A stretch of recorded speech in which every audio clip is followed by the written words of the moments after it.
오은영 박사님과 함께하는 뉴쪽 상담소입니다. 네, 벌써 이제 환호가 나오고 있는데요.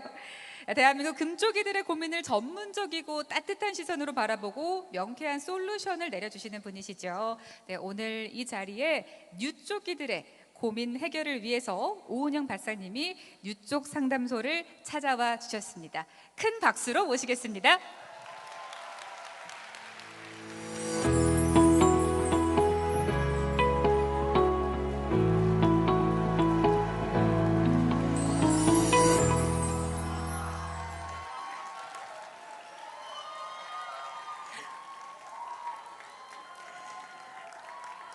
여러분, 오은영입니다.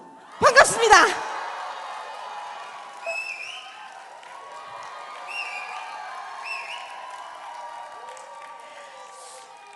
나와야 될 얘기가 아직 안 나왔어요.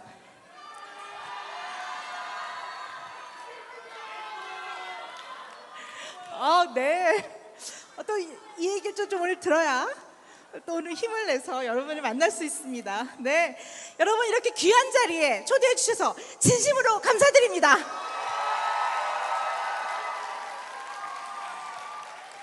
네, 오늘 이 자리 와서 보니까요, 오늘 여기 파티네요, 그죠? 네, 뉴스킨 패밀리들의 아주 오늘 의미 있는 파티 자리인데요. 저도 패밀리는 아니지만 오늘 일일 가족으로 이렇게 초대를 해주신 거라고 생각하고요. 오늘 너무너무 행복합니다. 열심히 해보겠습니다. 네. 이게 앉아서 하라고 그러는데 사실 제가 이렇게 앉아서 잘 못해요. 네, 막 이 열기와 흥이 넘치는 사람이라. 그래서 뭐 서서 하다가 정 다리가 아프면 앉겠습니다. 네. 여러분들이 사연을 보내셨다고 제가 얘기를 들었어요. 네, 누가 읽어주시나요?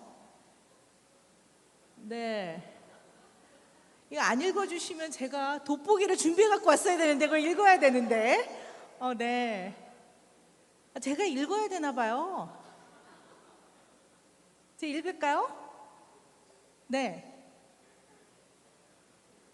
탁자, 여기 있군요. 저 앉으라고요? 네, 제가 앉을까요? 네, 그럼. 네, 앉겠습니다. 네. 어떻게 이 사연을 제가 읽을까요? 네. 오은영 박사님, 안녕하세요. 저는 사람들과의 관계가 너무 어려운 30대 뉴스키너입니다. 사람들을 만나는 것을 좋아하면서도 인간관계를 유지하는 것이 어렵게 느껴집니다. 막상 사람을 만나면 너무 즐거울 때도 있는데 지인들과 약속을 잡는 것 자체가 가끔 어려울 때도 있고, 어떤 날은 약속을 마치고 집에 들어오면 그대로 지쳐 잠들 때도 있습니다. 새로운 사람들에게 먼저 다가가고 싶은 마음도 있지만 잘하고 싶은 마음에 너무 긴장하거나 그 사람이 싫어지면 어떡하지? 하고 앞선 걱정을 하기도 합니다. 인간관계에 서투른 저, 어떻게 하면 좋을까요? 사람이 너무 좋으면서도 무서운 뉴스키너로부터. 네. 인간관계 너무 중요하죠. 여러분들은 더군다나 많은 사람들을 좀 대해야 되는 일들을 하고 계시죠. 그래서 아마 인간관계는 여러분들한테 굉장히 중요할 겁니다. 왜 이런 말씀 많이 들으시죠? 인간은 사회적 동물이다. 그래서 아마 로빈슨 크루소우도 달하고 얘기하고 별하고 얘기하고 꽃하고 얘기하고 바람하고 얘기했을 겁니다. 그러니까 인간이 혼자 있으면 불안하고 두렵습니다. 이걸 모노포비아라고 하는데요. 인간은 원시 인류 때부터 원시 포유류의 공격을 받았습니다. 원시 포유류들은 맹수예요. 그래서 인간은 맹수에 비해서는 밤에는 보이지도 않고 맹수만큼 빨리 달리지도 못하고 손톱 발톱도 날카롭지 않고 덩치도 작고 빨리 달리지도 못합니다. 그래서 인간은 생존을 잘하기 위해서 여러 명이 모여 삽니다. 그래야 덩치를 불릴 수가 있고, 그렇게 협동 서로가 협조를 하면서 인간은 생존을 유지해 왔습니다. 그래서 인간이 혼자 이렇게 있으면 외로운 건 말할 것도 없지만 기본적으로 두렵고 불안합니다. 그래서 인간한테는 인간과의 관계가 굉장히 중요합니다. 근데 이제 인간관계 그러면 제일 중요한 게 내가 나와 잘 지내는 겁니다. 내가 나와 잘 지내야 됩니다. 그래야 괴롭지 않습니다. 또한 내가 남과 잘 지내야 합니다. 그래서 첫 번째 아마 고민은 내가 남과 잘 지내는 거에 대한 질문이라고 보시면 될 것 같습니다. 자, 그런데 우리가요, 아이들을 키우면, 여기 이제 아이들을 키워보신 분도 있고 아닌 분도 있으시겠지만, 아이들을 키우면 옛날에는 어떻게 하면 공부를 잘할 수 있을까요? 어떻게 하면 뭐 이 아이가 성공할 수 있을까요? 이런 고민을 많이 했다면, 요즘에는 부모님들이 가장 바라는 게 학교에 가서 또래들과 잘 지냈으면 좋겠습니다. 이게 1등이에요. 공부 잘하는 것보다. 자, 그런데 아이들이 맨날 집에 와서 뭐라고 말하냐면, 엄마, 나는 친구가 없어요. 친구들이 나랑 안 놀아줘. 친구들이 나 안 끼워줘. 이런 고민 되게 많이 해요. 그 이야기를 들으면 너무너무 속상하거든요. 제가 왜 이 얘기를 드리냐 하면, 친구의 개념을 제대로 알지 못하면 인간관계가 어려워집니다. 자, 우리는요, 관계를 동심원으로 한번 생각을 해보는 게 필요해요. 가장 중심에는 내가 있습니다.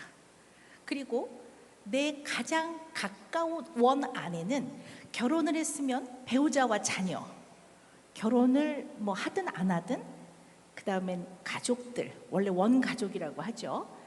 그 다음에 그 다음 원이, 결혼을 안 했으면 연인, 결혼을 했으면 연인은 좀 곤란하죠.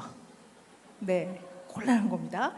그리고 결혼을 했든 안 했든 우리가 흔히 말하는 절친, 베스트 프렌드라고 하죠.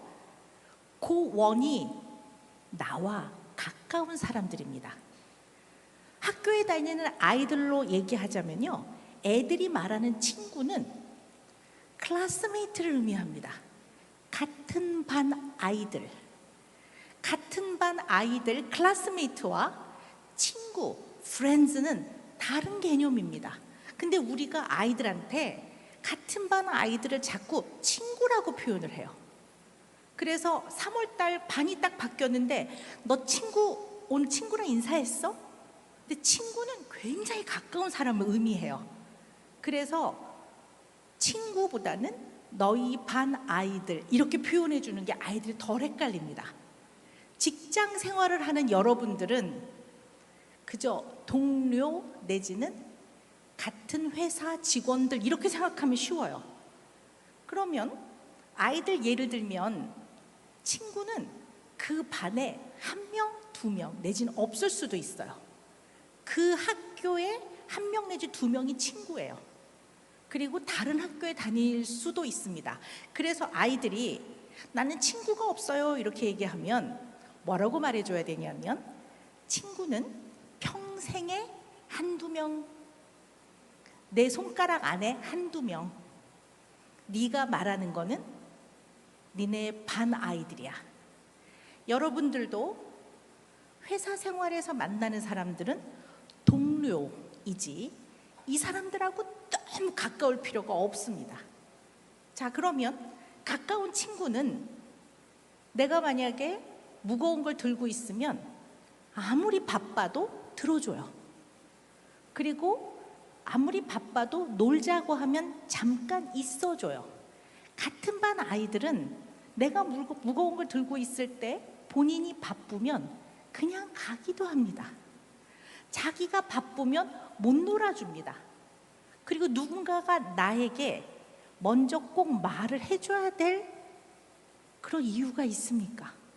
그러니까 누군가가 나에게 배려를 해주고 마음을 나눠주는 사람은 가족, 배우자 내지는 절친, 연인 이외에는 나머지는 그저 싸우지 않고 공간을 같이 쓰고 화장실 그냥 같이 쓰고 물건을 잘 같이 사용하고 회사 식당에 가서 안 싸우고 같이 그냥 인사하고 밥 먹고 그저 협동을 하면 그게 100점인 거예요.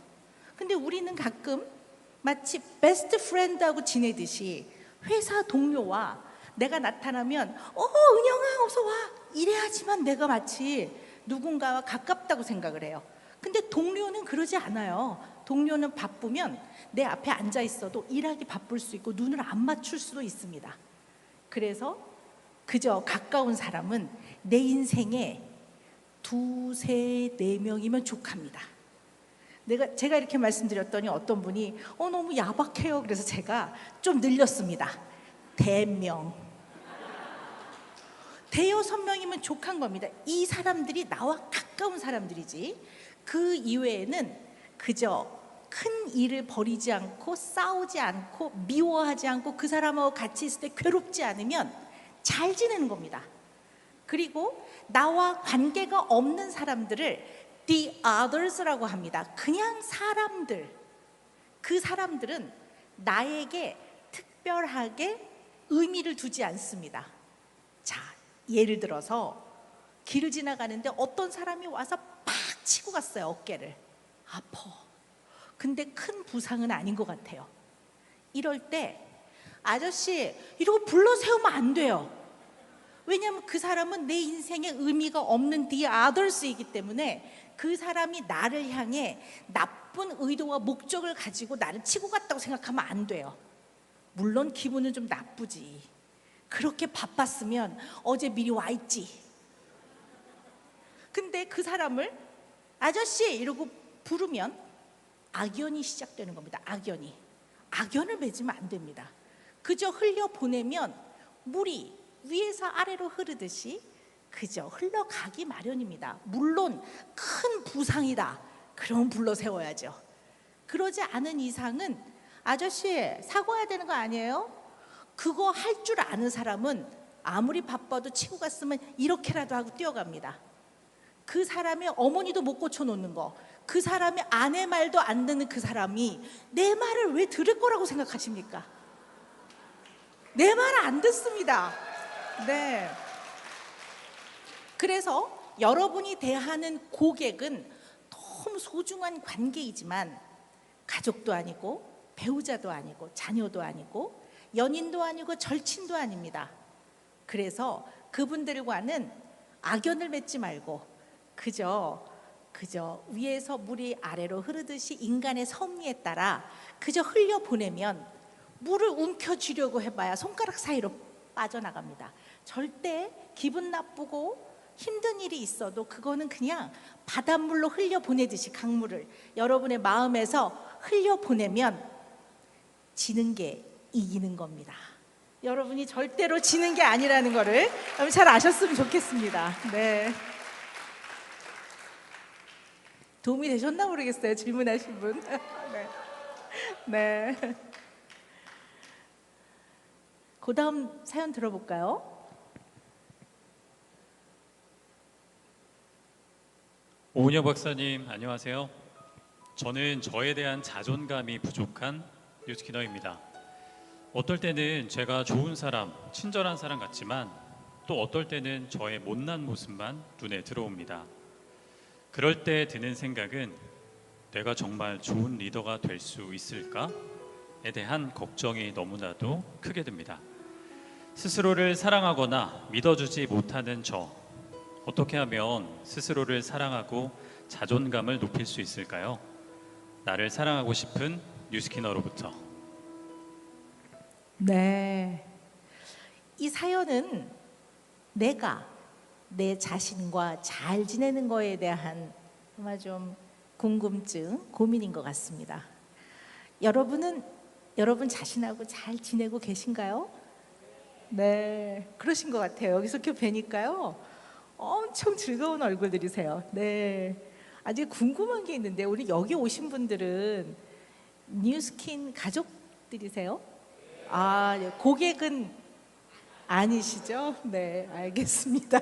네, 그야말로 패밀리 모임이군요, 오늘. 네, 알겠습니다. 저도 누구 어떤 분으로부터 뉴스킨 선물 받았어요. 비누하고 뭐 이렇게 받았는데 써보니까 좋더라고요. 비누가요. 네, 그래서 익히 듣고 있었습니다. 근데 어쨌든 굉장히 오늘 반갑고 즐겁고 그렇습니다. 사람은 자기가 자기를 바라보는 시선, 기준이 있습니다. 내가 혼자 있을 때 나를 바라보는 나의 마음과 나의 생각, 여러 사람 사이에 있을 때 내가 나를 바라보는 나의 생각, 다른 사람이 나를 바라보는 시선과 저렇게 생각할 거야 같은 그런 생각, 이것이 비교적 잘 통합이 되어 있어야 편안한 사람입니다. 근데 이게 격차가 많은 사람들이 있어요. 예를 들어 내가 혼자 있을 땐 꽤 편안해요. 근데 남과 있을 때 굉장히 다른 사람의 신경을 쓰는 사람이 있고요. 또 반대로 타인과 있을 때는 굉장히 편안하고 즐거운 것처럼 하지만 혼자 있을 때는 굉장히 괴로운 사람들도 있어요. 이 차이는 나라는 self, 나라는 자아상, 이 자아상이 쭉 만들어지는 최소한 20년, 그리고 이 자아상은 대개 부모 내지는 나를 키워준 양육자와의 관계에서 차곡차곡 쌓여지고 만들어집니다. 그래서 내가 나에 대해서 굉장히 괴로울 때는 나의 어린 시절, 나의 부모와의 관계를 잘 생각해 봐야 돼요. 자, 그런데 생각을 해보면 괴로울 때도 많습니다. 아픈 기억들도 꽤 많아요. 근데 중요한 건 어린 시절에 겪었던 거는 여러분의 탓이 아닙니다. 어린 시절에 받는 거는 속절없이 그냥 받는 겁니다. 운이 나빴던 겁니다. 건강하거나 성숙하지 않은 부모를 만났기 때문에 사랑도 받았지만 아픔도 겪은 겁니다. 이걸 바라보라고 하는 거는 내 탓이란 얘기가 아니라 내가 어떤 경험을 했는지를 잘 한번 되짚어 보라는 그런 말씀을 드리는 겁니다. 어린 시절에 나를 가만히 생각해 보면 어떤 분이 이런 말씀을 하세요. 우리 부모님은 언제나 칭찬을 많이 해주셨어요. 그런데 그 칭찬이 때로는 너무 나에게 부담스러웠습니다. 이렇게 말하는 사람도 있어요. 그래서 칭찬은 고래도 춤추게 한다고 하지만 지나친 칭찬은 독이 됩니다. 예를 들어 아이가 시험을 잘 봐왔어요. 그럼 멋져, 야, 넌 최고야. 그러면 그 당시는 기분이 좋지만 돌아서서 시험을 못 보면 어떡하지? 이런 생각을 해요. 그래서 칭찬은 언제나 중간 과정을 칭찬해 줘야 합니다. 이번에 보니까 다른 때보다 더 열심히 미리 준비를 하던데, 그러니까 결과도 네가 좀 뿌듯하지? 이런 정도로 해줘야지. 결과를 가지고 막 칭찬을 해주면 부담스러워져요. 그래서 결국 나라는 사람은 공부를 잘해야지만, 아니면 여러분 같은 분들은 실적을 잘 내야지만 내가 회사로부터 가치 있는 사람인가라는 부담을 가질 수가 있어요. 그래서 때로는 칭찬도 과하면 독이 됩니다.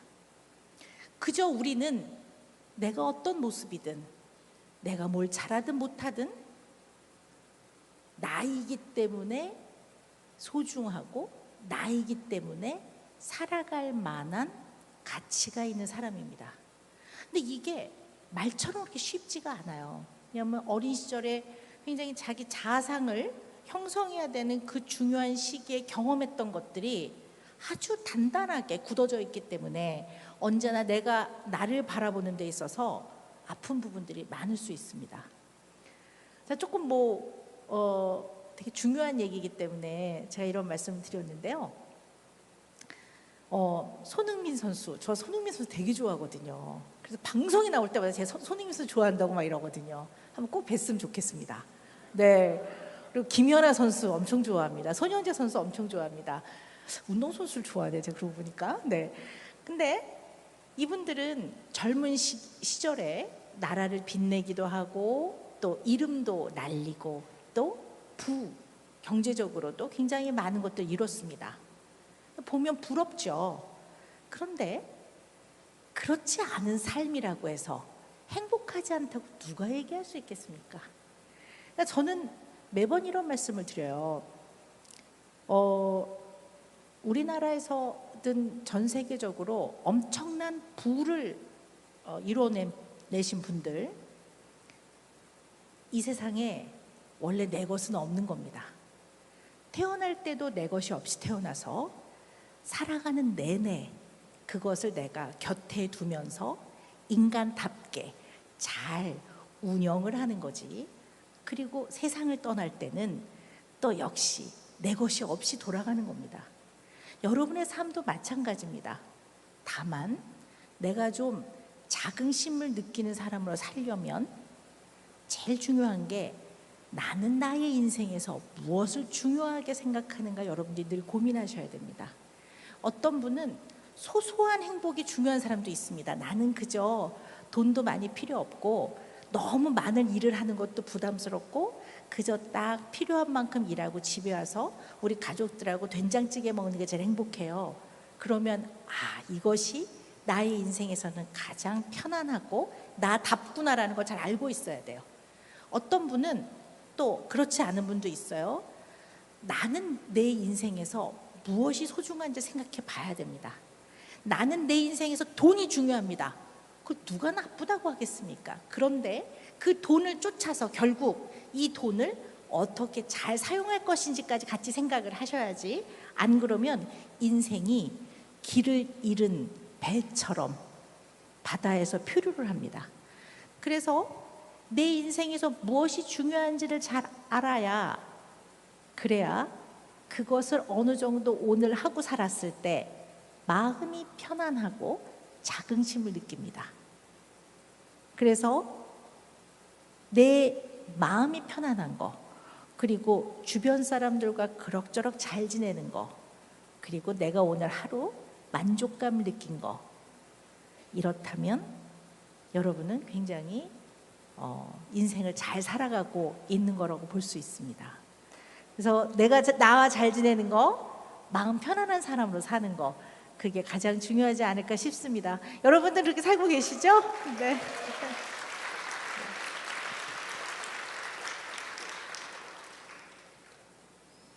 네. 세 번째 사연 들어볼까요?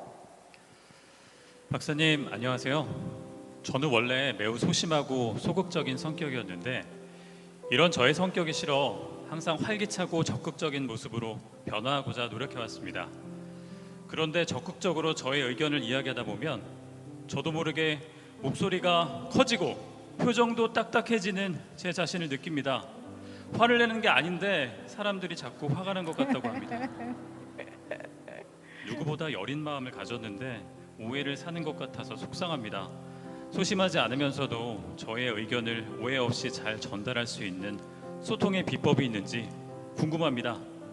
알고 보면 따뜻한 마음의 뉴스키너로부터. 네.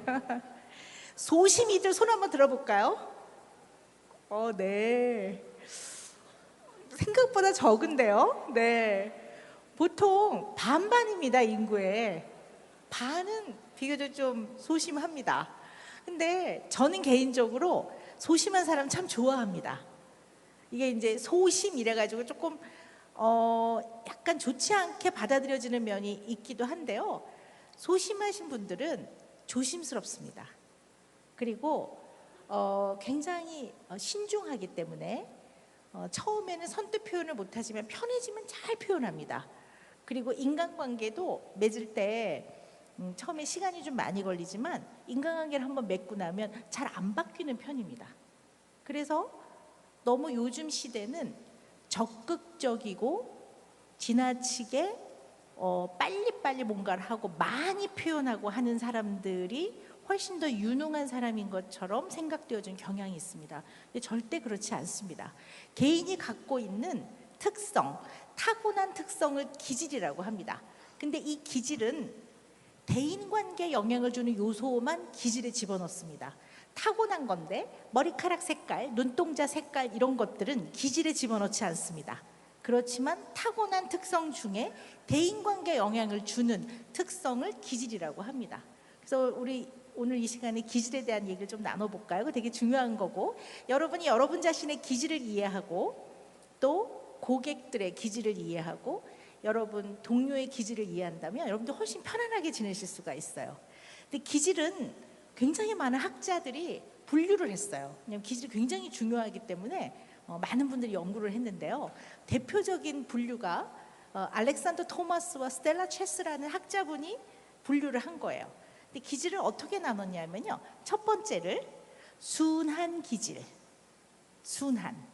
근데 한국말로는 순한이지만 사실 정확한 용어는 easy입니다. easy, 쉽게 받아들이더라. easy. 근데 이제 이걸 한국말로 순한, 그러니까 꼭 성격이 순한 것 같지만 그렇지는 않습니다. 성격은 타고난 것과 길러지는 것의 합이기 때문에 기질을 이제 타고난 거라고 봅니다. 그래서 순한은 easy, 쉽게 받아들이더라 하는 겁니다.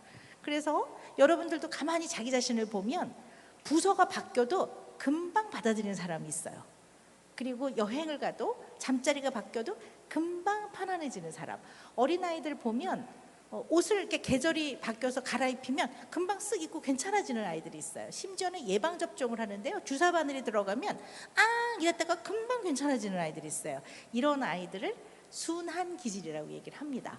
그래서 아유 거저 키웠어 이렇게를 얘기하는, 울어도 금방 달래어지는 편이고 굉장히 규칙적입니다. 자고 일어나는 것도 규칙적이고 먹는 것도 딱 때가 되면 딱 12시 되면 배꼽시계가 울려서 점심 딱 가서 드시고, 또 저녁 되면 배가 고파 보면 딱 저녁 시간 돼 있고, 성인이 돼도 비교적 규칙적인 이런 분들이 이제 easy라고 합니다. 인구의 40%입니다. 이런 사람들이 꼭 성격이 좋으냐? 그렇지는 않습니다. 왜냐하면 우리가 기질을 얘기하는 거는요, 양육자와의 조화를 이해하기 위해서 기질을 얘기합니다. 자, 예를 들어 이렇게 순한 기질인 아이인데요, 엄마가 예민해. 그래서 애는 그냥 좀 두면 편안한 편인데 자꾸 가서 찬 손을 기저귀에 넣어봐요. 그러면 애가 처음에 이렇게 했다가 자꾸 엄마가 기저귀에 손을 넣으면 애가 나중에 싫어요. 그냥 좀 두면 괜찮은데, 그리고 물을 마시다가 이렇게 좀 흘렸어요. 그러면 안 흘린 상태와 흘린 상태의 변화를 이지는 잘 받아들여요. 그래서 젖었잖아 그러면 괜찮아요 이런 애들이에요.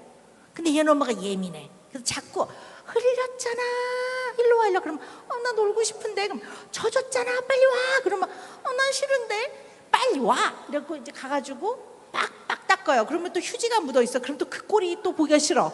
그럼 또 안 되겠다, 너 화장실에 데려가서 이만큼을 또 물에 이렇게 적셔요. 그러면 얘는 그 전까진 편안했는데 그것 때문에 성격이 나빠집니다. 엄마랑 같이 있으면 불편합니다. 그게 easy 아이들이고, 그래서 부모가 이렇게 봐서 얘는 굉장히 규칙적이고 변화를 잘 받아들이는 아이구나 할 때 나를 얼른 생각해봐요. 나를. 그러면 내가 좀 예민하지. 내가 맞춰줘야 되는 거예요. 여러분이 고객을 만났는데 고객이 좀 편안해요. 그럼 설명을 한번 하고 넘어가면 되는데 내가 예민해. 한 말을 또 하고 또 하고 또 해. 그러면 고객이 여러분 전화를 안 받습니다. 그다음부터는.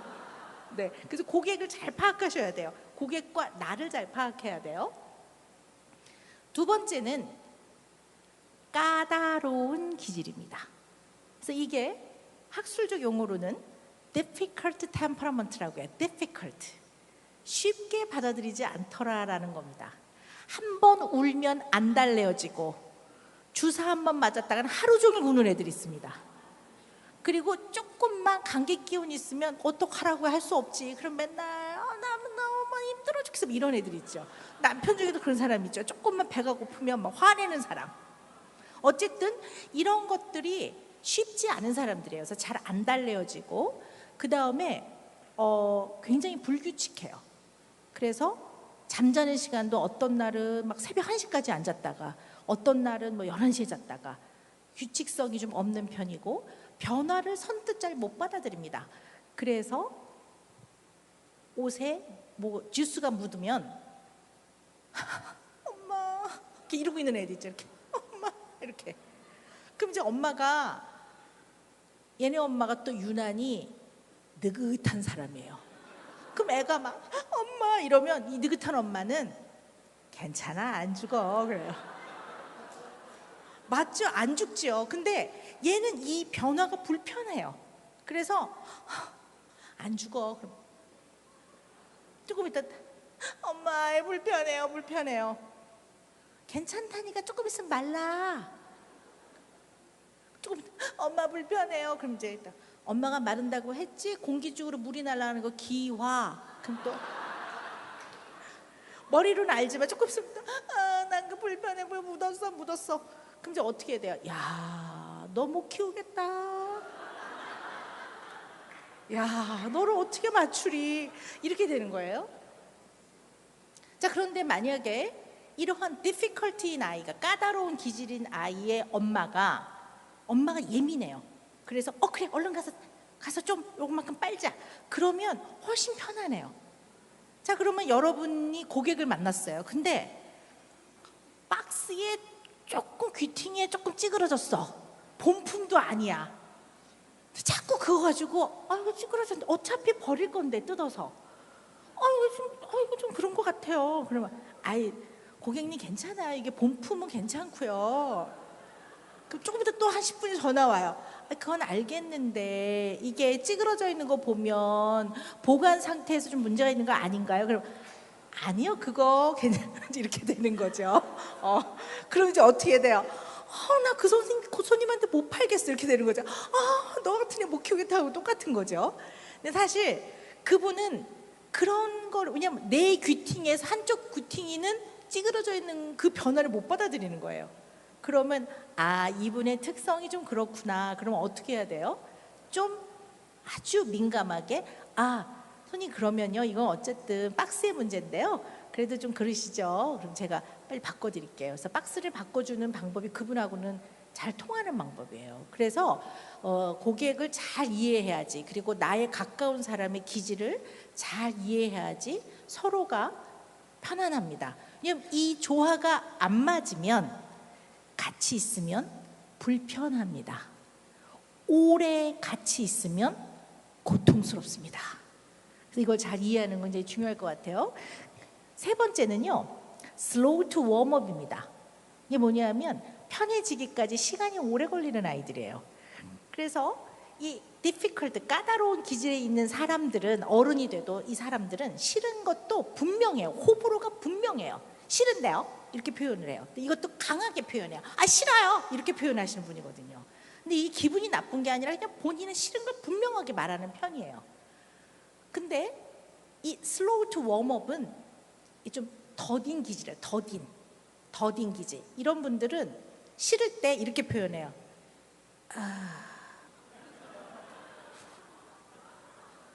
근데 이럴 때 그럼 좀 한참 생각해 보시고 알려주세요. 이래야 되는데 예를 들어 슬로우 투 웜업인 아이와 아빠가 오래간만에 중국집을 갔어요. 요리를 시켜주려고 근사한 중국집에. 근데 가족들이 이제 가서 뭐 먹을 거야? 그랬더니 아내는 나는 탕수육하고 잡채밥. 딸은 난 짜장면. 근데 그 아들이 슬로우 투 웜업이에요. 더딘 기질이에요. 그럼 얘한테 너는 뭐 먹을래? 그러면 이러고 있단 말이에요. 그러면 그때 아빠가 말해요. 너는 네 좋아하는 것도 말 못하니? 그러면 이러다가 눈물이 뚝 흘려요. 그래서 불편한 감정이나 생각을 선뜻 빨리 표현을 못하는 특성을 갖고 있어요. 그렇다고 해서 생각이 없거나 감정이 없는 게 아니에요. 그래서 잘못하면 무시당하기가 쉬워요. 근데 다 알고 있고 다 느끼고 이분들이 능력이 부족한 게 아니거든요. 그래서 이런 사람은 시간을 많이 줘야 돼요. 그럼 천천히 생각해 우리 먼저 시킬게 하면 되거든요. 그러면 이제 한참 후에 나도 짜장 그래요. 그럼 짜장면 시켜 진작 말하지 이러면 안 돼요. 그러면 고객하고 여러분들이 문제가 생겨요. 악연이 생겨. 악연. 아까 제가 말한 악연. 고객이 한참 후에 그럼 그걸로 해주세요. 그러면 고객님 아까 결정하셨어도 되는 이런 말 하면 이제 굉장히 기분이 상하는 거기 때문에 이분들은 시간을 아주 많이 줘야 돼요. 그래서 여러분이 굉장히 인내심을 가지고 기다려줘야 되고 그걸 게으르다든가 군뱅이라고 생각을 하시면 안 됩니다. 어떤 안정감과 편안해지는데 시간이 오래 걸리는 사람들이에요. 이렇게 기질을 나누는데요. 아까 그 easy, 편안한, 순한 기질이 40%, difficult, 까다로운 기질이 10%, 그리고 slow to warm up이 15%입니다. 그럼 다 더하면 65%거든요. 그럼 나머지 35%는 어디로 갔느냐? 요거 저거 좀 섞여 있는 사람들이라고도 보는데 어쨌든 이렇게 분류를 해요. 그래서 지금 이제 이분 소심하기 때문에 자기 의견을 선뜻 잘 표현을 못하고 또 굉장히 적극적인 사람으로 바꿔보려고 노력을 했다 하는데 저는 일단 첫 번째 드리고 싶은 게 원래대로 사세요. 괜찮습니다.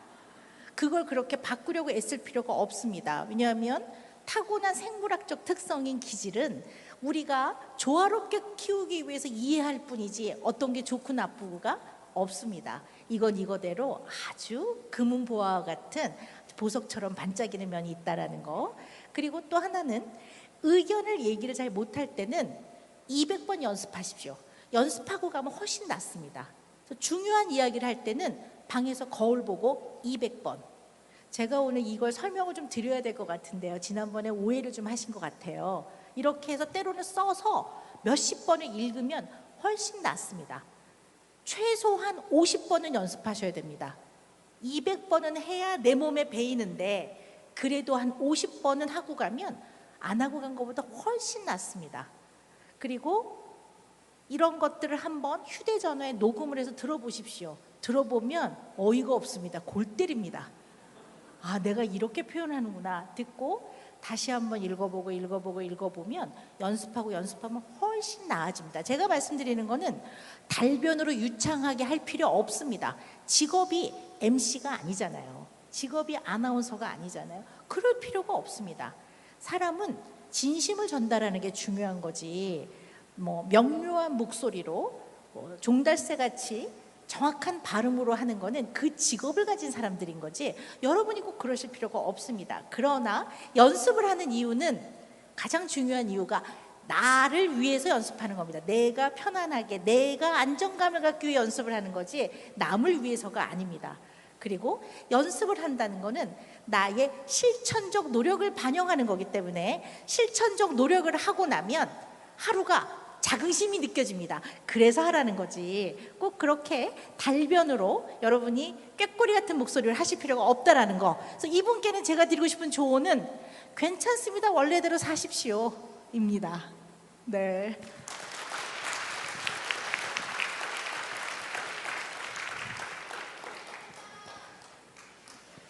안녕하세요, 박사님. 저는 많은 사람들과 함께하는 것을 좋아하는 50대 뉴스키너입니다. 저는 직업 특성상 많은 사람을 만나고 소통하는 것을 좋아합니다. 요즘 저의 가장 큰 고민은 어떻게 하면 많은 사람들에게 나의 진심을 더욱 진정성 있게 전달할 수 있을까입니다. 박사님처럼 여러 사람 앞에 서서 메시지를 전할 때 보다 많은 사람들에게 진심을 전할 수 있는 커뮤니케이션의 노하우가 있으실까요? 많은 사람들과 소통하고 싶은 뉴스키너로부터. 네, 되게 중요한 질문인 것 같아요. 이거 잘할 수 있으면 흔히 말하는 사회적 관계를 아주 잘 맺을 수 있을 것 같아요. 어마어마한 무슨 비법이 있는 것 같지만 사실 그렇지 않습니다. 인간과 인간의 소통에서 가장 중요한 거는 진심을 담는 겁니다. 근데 이게 의외로 생각보다 쉽지 않습니다. 가장 가까운 부부 사이에서도요. 아니 사랑하잖아요. 근데 그 사랑한다는 말을 왜 오글거린다고 못합니까? 사랑하면 사랑한다고 말할 수 있어야 합니다. 그리고 미안하면 미안하다고 말할 수 있어야 합니다.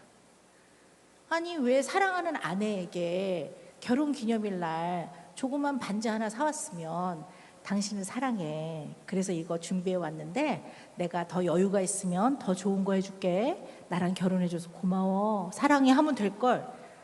주소 왔다 했다. 아니 왜 그러냐고요. 도대체 왜?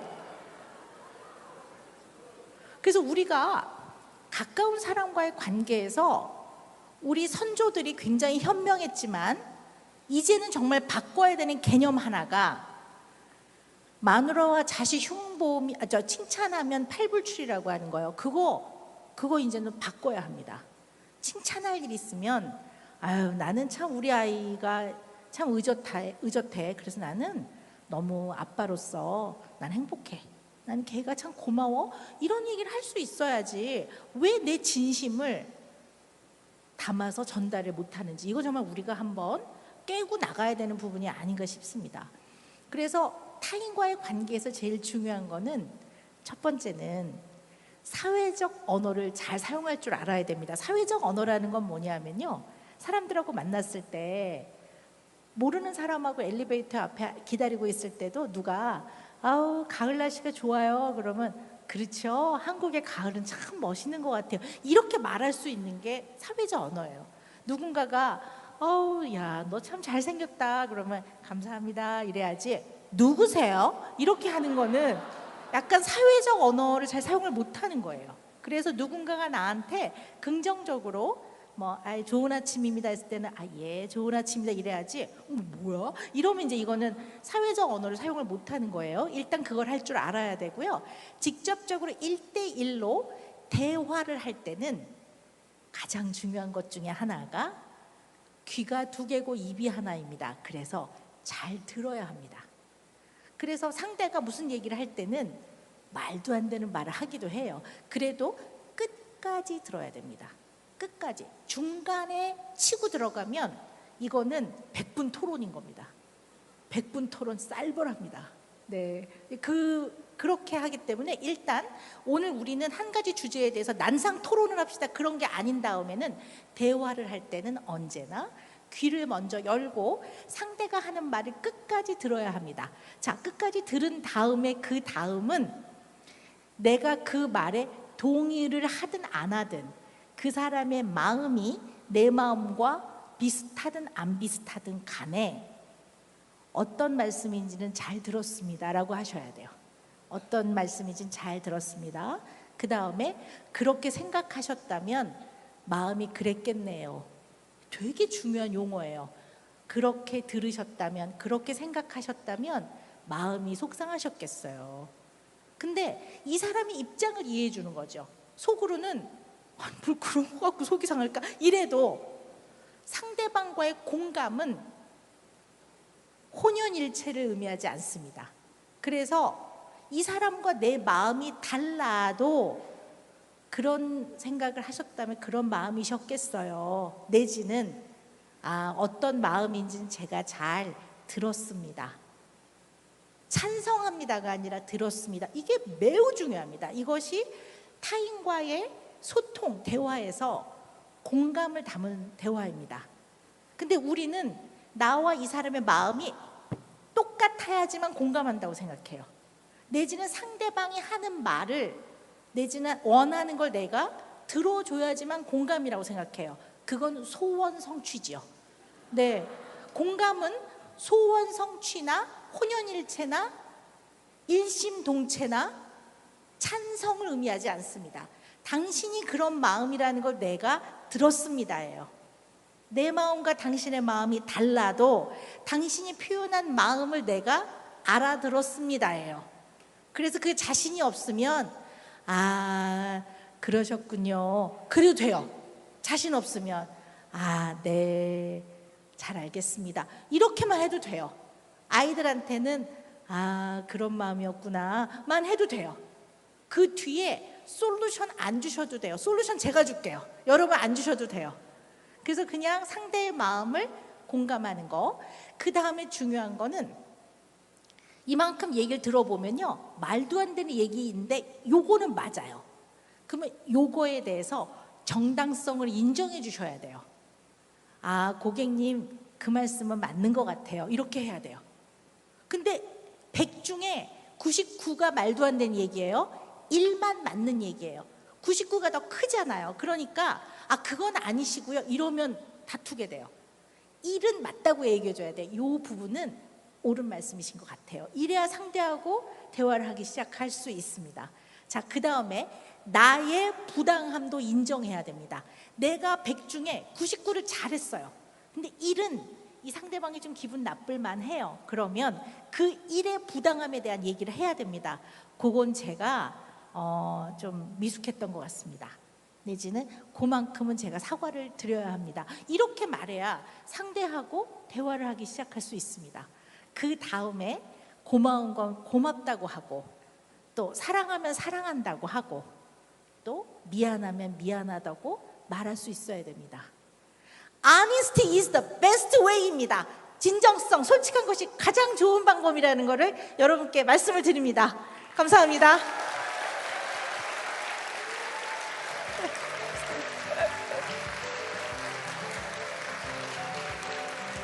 네, 감사합니다. 뉴쪽이들의 고민에 명쾌한 솔루션 주셔서 정말 감사를 드립니다. 네, 마지막으로 뉴쪽이들에게 좀 한 말씀 부탁드려도 괜찮을까요, 선생님? 네, 우리 한 3년간 온 지구인이 코로나 바이러스로 큰 위기에 처해 있었습니다. 지금도 지속이 되고 있긴 하는데요. 조금씩 회복의 길로 가는 것 같습니다. 여러분들도 어려운 시기가 있었다고 생각을 합니다. 여러분들이 대면을 하셔야 되는 일들을 하시는데 그동안 얼마나 힘드셨겠습니까? 그래서 몸도 지치고 마음도 많이 지치셨을 거라고 생각합니다. 근데 우리는 언제나 잘 어느 정도 해결을 해왔습니다. 이 위기도 해결을 해갈 거라고 봅니다. 그러나 우리가 지쳐 나동그라지지 않으려면 우리 마음 안에 일상의 아주 작은 소소한 행복을 놓치지 않고 움켜쥐는 그 눈을 가져야 합니다. 행복은 어마어마한 게 아니라 어떤 조건이 아니라 순간입니다. 어떤 상태가 돼야지만 내가 행복한 게 아니라 내 마음을 뜨겁게 차오르게 하는 그 찰나 순간입니다. 오늘 이 순간도 저에게는 내일을 살아가는 저에게 힘을 주는 행복한 순간이었습니다. 여러분들 감사합니다. 네, 감사합니다. 오늘 좋은 상담해 주신 오은영 박사님께 큰 박수 부탁드리겠습니다.